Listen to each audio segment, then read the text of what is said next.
ViewSonic sa zapísal do našich análov svojimi výbornými zobrazovacími produktami, či už ide o rôzne druhy obrazoviek alebo projektorov. Tentokrát sa mi dostal do rúk ich LX704K projektor, ktorý je oficiálne najjasnejší, najvýkonnejší a farebne najpresnejší projektor, aký som kedy držal v rukách. LX704K je druhý Xbox certifikovaný projektor z dielne ViewSonicu. Nadväzuje tak na svojho predchodcu X24K, pričom za rovnakú cenu ponúka viac muziky.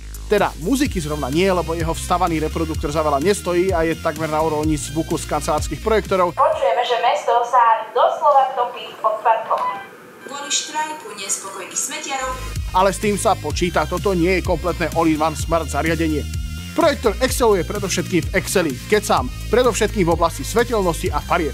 Výrobcom udávaných 3500 ANSI lumenov je taká šajba, že ak sa niekedy pozrite priamo do čočky počas vysielania Love Islandu, alebo priamo na plátno počas vysielania Love Islandu, už nikdy žiadny projektor potrebovať nebudete.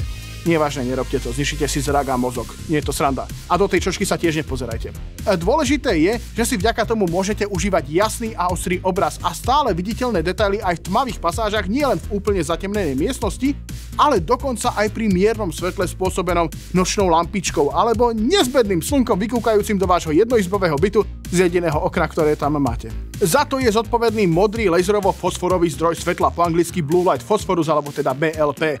Je to systém podobný klasickým LCD monitorom, akurát miesto modrého svetla je tu modrý laser, ktorý svieti do žltého fosforového disku, čím vzniká biele svetlo a to sa následne rozkladá na základné farby červenú, modrú a zelenú. Pokiaľ by to pre vás bol problém, existuje už aj RGB verzia tohto projektora a tá je však o poznanie drahšia. Zároveň môže pri zlom nastavení takýto projektor farby zobrazovať až prehnane síto. Navyše až na pár fakt nových titulov, filmy a seriály zvyčajne nie sú vytvorené tak, aby vôbec farebný priestor BT 2020, ktorý RGB projektory používajú, využil. Použitie BLP technológie je teda celkom logické a postačujúce. Projektor má navyše farby hneď po vybalení veľmi dobré a dá sa podrobne nastaviť až na úroveň jednotlivých farebných kanálov a ak chcete byť veľkí suteréni, tak aj cez počítačový software V-Color Tuner. A pokiaľ sa s tým nechcete babrať až tak veľmi, postačia vám prednastavené módy štandard, jasný, kino, hry, sRGB a samozrejme užívateľsky poznáte, to je to klasika.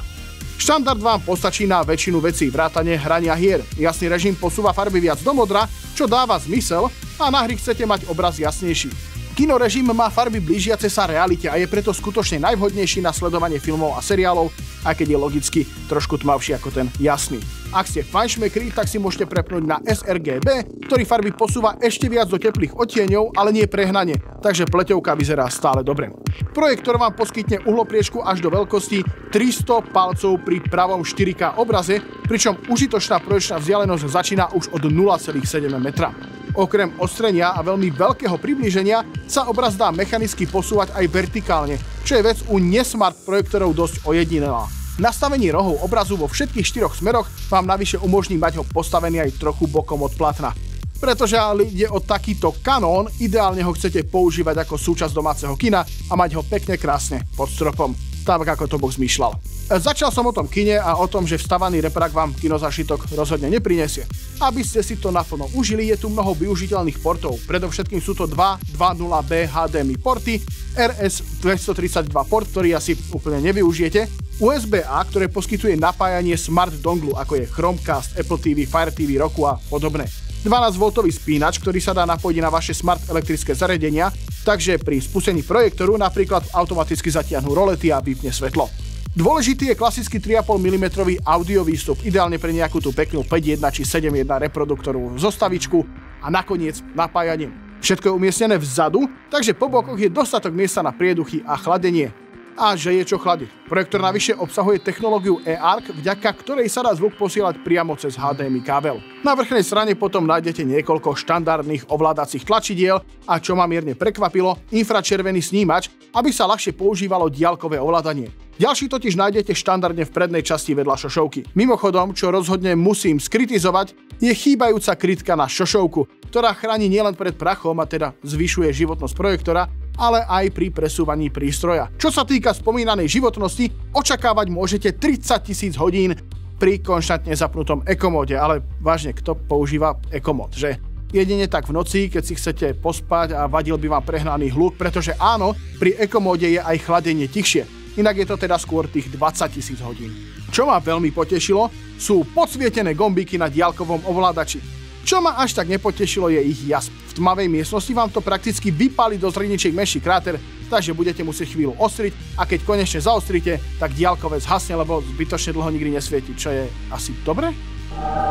Nakoniec nám teda ostáva už len ten gaming. 4K rozlíšenie je totiž super, čo ale nie je až tak super je odozva obrazu, ktorá môže dosahovať až 16 milisekúnd pri 60 Hz.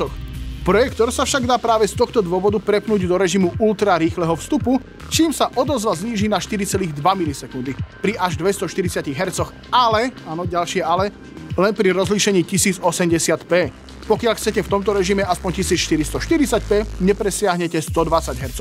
Ono to pri tých Xbox hrách zase taký problém nie je, pretože sa bežne hrajú na 30 fps, občas 60, aj tak si musíte dopredu zistiť, či tá, ktorá hra vlastne takéto vysoké hodnoty potrebuje a znesie. Pokiaľ ale chcete projektor napojiť k počítaču, to už je iná pesnička a tam sa vám tých 120 až 240 Hz rozhodne zíde. V tomto móde navyše stratíte všetky softverové možnosti deformácie obrazu, takže pokiaľ nie je projektor nastavený presne kolmo na stenu či plátno, máte smolíka. Tak aby sme si to zhrnuli, nie? ViewSonic LX704K je nesmart projektor s výbornou kvalitou obrazu. Ostrý 4K vysokokontrastný obraz má hneď po vybalení a bez väčších zásahov do nastavení síte, avšak realistické farby, a to aj napriek tomu, že ide o BLP technológiu. 3500 ANSI lumenov sa stará o vaše pohodlné sledovanie aj za nie práve najideálnejších svetelných podmienok. Xbox certifikácia s ultrarýchlym vstupom navyše umožňuje projektor v plnej paráde použiť nielen na sledovanie filmov a seriálov, ale aj hranie hier. To navyše s poriadne veľkou uhlopriečkou obrazu. A hoci ide o jeden z tých drahších projektorov, v tomto prípade sa za svoje peniaze dostanete dobrú hodnotu a kvalitný produkt. A za tým si stojí.